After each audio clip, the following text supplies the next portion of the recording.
చెప్పే మాయ మంత్రం కథ కదే చంటోళ్లను భయపెట్టే భూచోడి కథ కదే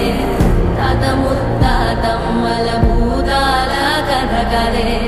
విక్రమాదిత్యుడు చెప్పిన వేదాళుడి కథ కదే దీపము నుండి బియ్యం వచ్చే అల్లావుద్దీన్ కథ కదే ఇది ముడత చర్మం ముసలి చెప్పే కథ లాంటి నిజమే